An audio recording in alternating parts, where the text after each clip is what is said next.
केमिति होंता जदि आमे केबे बुढ़ा न होंते आम मृत्यु सीमा को आमे घुंचाई पारंते बहुत भल होंता ना।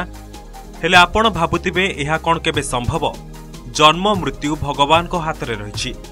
केही चाहिले कोन बयस वृद्धि को अटकाई पारिबो ना मृत्यु को घुंचाई पारिबो। किंतु एभली असंभव को संभव करने को चेष्टा चलाइछंती अमेरिकीय उद्योगी जेफ बेजोस।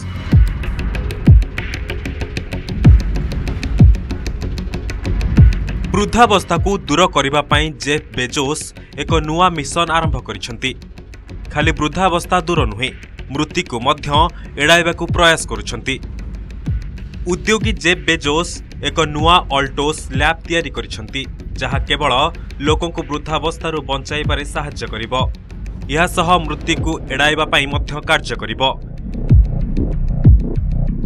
एही नुआ कंपनी पाई से ग्लाक्सोस्मिथक्लाइन कंपनी रो वरिष्ठ वैज्ञानिक हाल बारून को अल्टोस लैब रो मुख्य भावे नियुक्त करिछंती।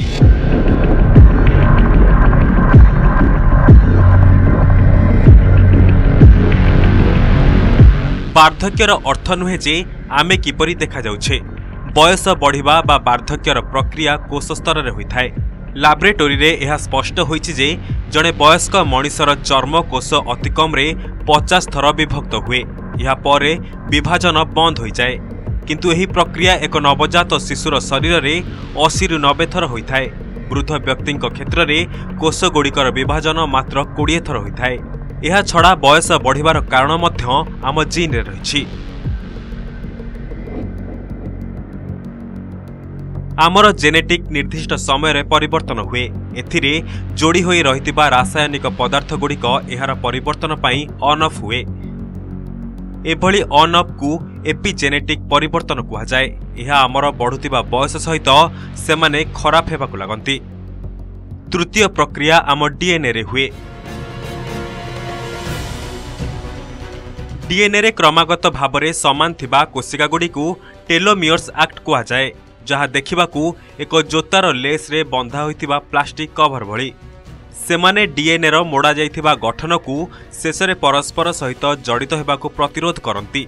कोष गुड़िक विभाजित हेले एही टेलोमियर्स छोट होई जाए। किंतु एपर्यंत टेलोमियर्स रो छोट होई जिबा वार्धक्यर संकेत कि नुहे ताहा जणा पड़ी नाही।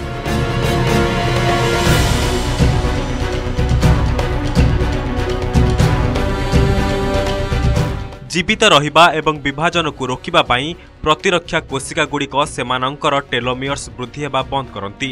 केतेक कर्कट कोष मध्य समान कार्य करंती। यह एक प्रकारर अमरता आड़को अग्रगति करे। सेठारे किछि औषध मध्य अछि जहा टेलोमियर्स को निज कामरू निवृत्त करे जहा कर्कट रोगर चिकित्सा रे व्यवहृत हुए।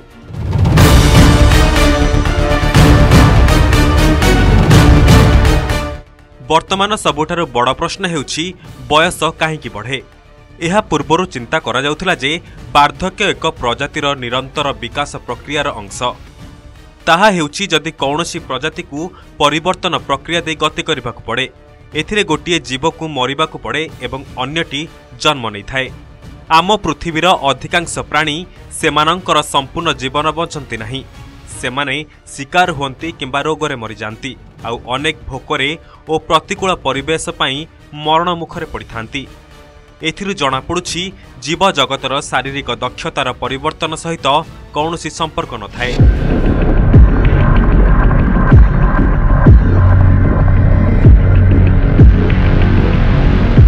द्वितीय तत्वटी हेउछि बढ़ुतिबा बयस हेउछि आमर मेटाबोलिज्म एक पार्श्व प्रतिक्रिया एवं सूर्यंक अत्यधिक अति बायगणी रश्मिर प्रभाव।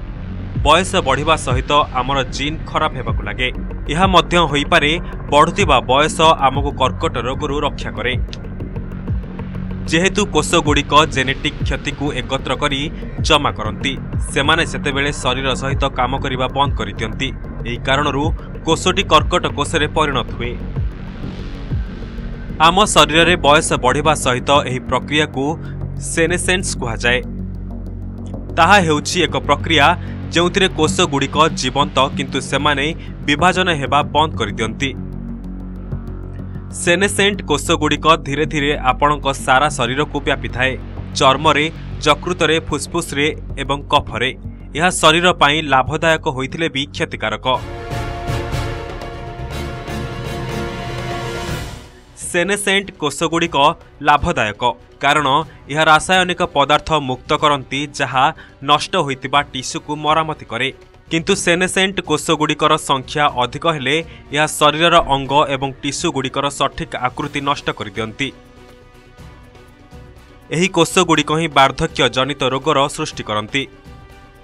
किछि दिन पूर्वे मूषा उपरे सेनेसेंट कोषगुड़िकर ह्रास देखागला, जहापरे मूषाटी युवक अवस्था को फेरी आसिला कारण मूषार बढ़ुवा बयस बंद हो जाइथिला।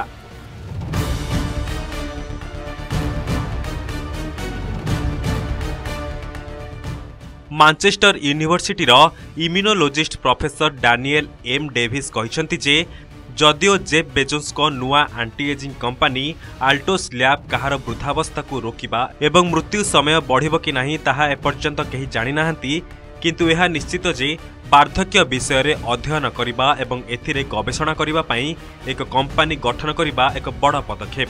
Video report Nandi Ghosh digital.